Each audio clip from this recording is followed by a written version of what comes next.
Hala ka dyan. Yan si Ate Merlin, oh. Sinundan na siya ng mga alaga niya. Oo. Ito pa nahuli.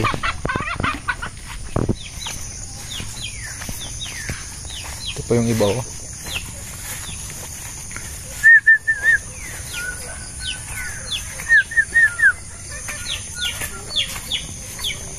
Yun po yung tawag namin dito sa mga manok, hindi po kurok.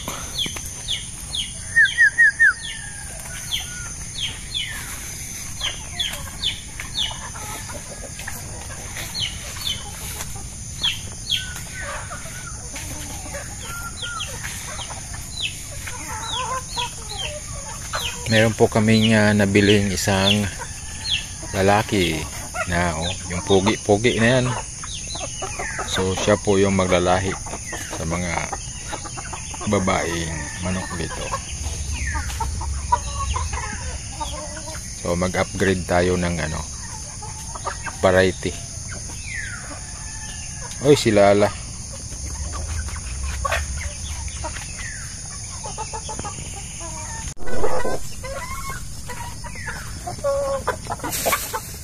Oh, ito pa, pagkain pa tayo dito.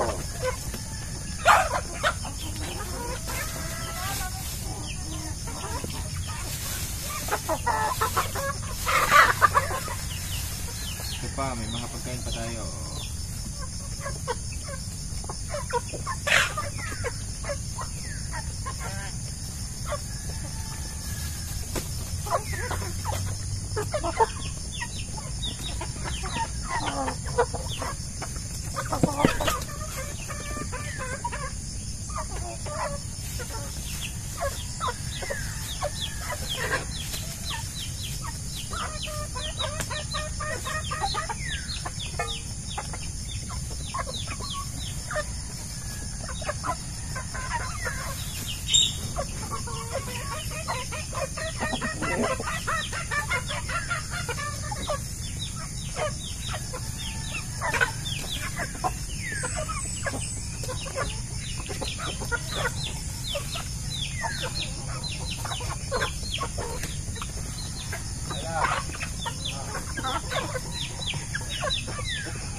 So yung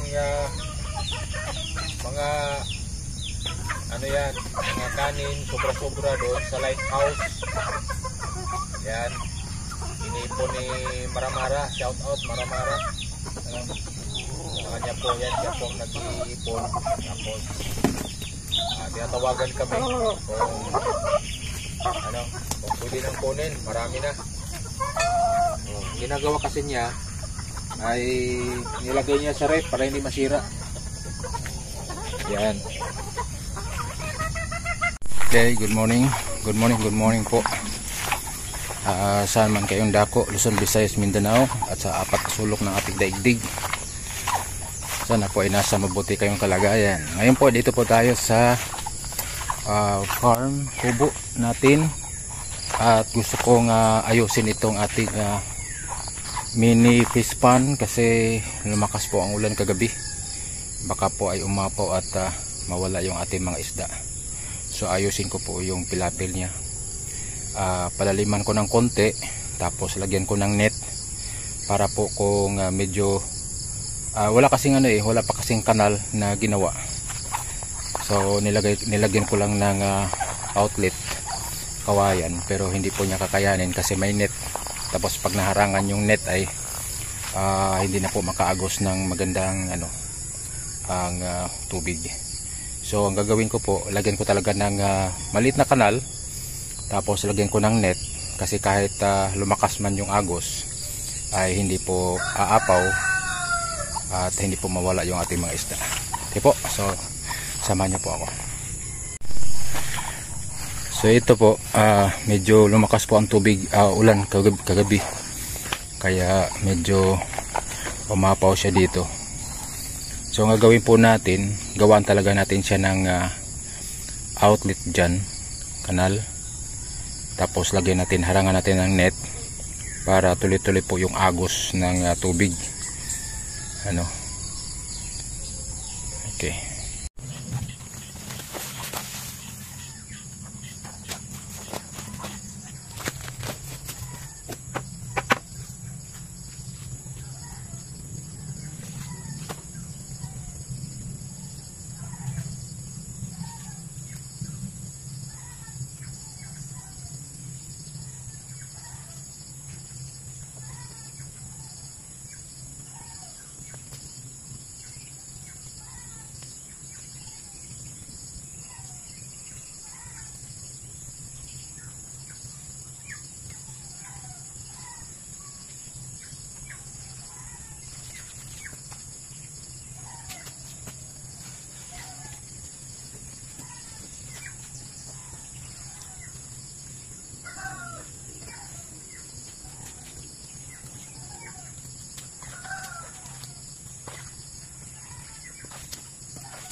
Ayan, okay po. Yan na po, nakuha na po natin. Palagay ko, nakuha na natin ang lahat ng isda. Kung mayroon man, mga isa dalawa na lang siguro. So, nandun po yung iba sa bahay. Dinala ko doon. At yung iba naman na nandyan, sa white balde na yan. So, ang gagawin po natin dito ay hindi po kaya ng pag malakas ang ulan. Lumakas din po yan, yung parang bukal na yan, sahod na bukal. May bukal po yan dyan. Yun. So, ayun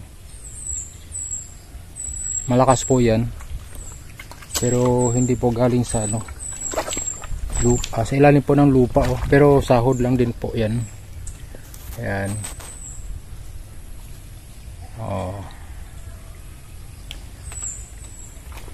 lapit natin.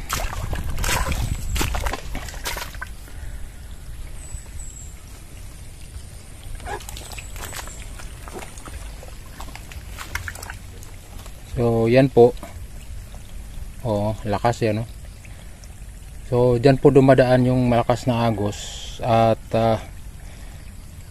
kahit isang linggo na walang ulan, kaya po niyang mag-supply ng tubig dito. So ngayon po ang gagawin po natin ay yung kawayan na nilagay kong outlet, hindi po niya kakayanin kasi may mga nilagay po tayong net para hindi makalabas ang isda. Kaya lang ang problema, yung ibang mga dumi ay haharang doon sa net, kaya hindi siya makadaloy ang tubig ng maayos. So ang gagawin po natin ay mini canal po siya, at lagyan natin ng net kasi yun na po yung haharang sa tubig at yung mga isda pala na hindi makalabas kung sakali man lumakas yung tubig. Pero wala po ditong baha po, dahil ang galing talaga sa creek. Pag lumakas po, tataas ang tubig, papasok lang yan dito. Ayan, maliban na lang kung bagyong Christine ang babalik. So yun po yung kalagayan dito. So ang gagawin po natin ay palaliman po natin ito, palaliman po natin yan, at ayan, tataas po natin konti yung atin pong pilapil. Ayan. Okay. Kasi sayang din po pag nawala.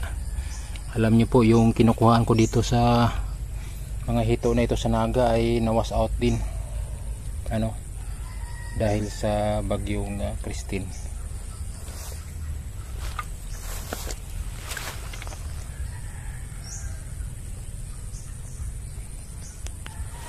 Ang gagawin po natin ay lagyan naman natin bago tayo harang ng creek. Ang gagawin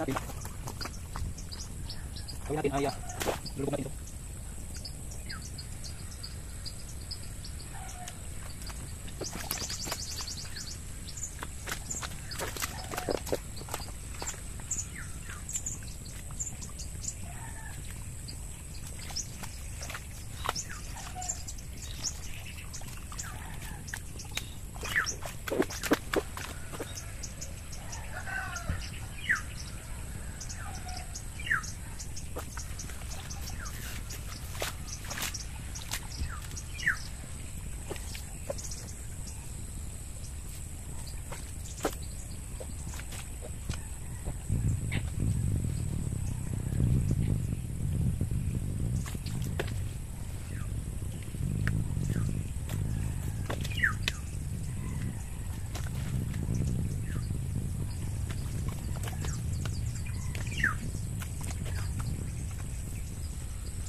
So yan po, napalaliman na po natin ito at stop muna tayo kasi masyadong maputik ito, hirap maglakad.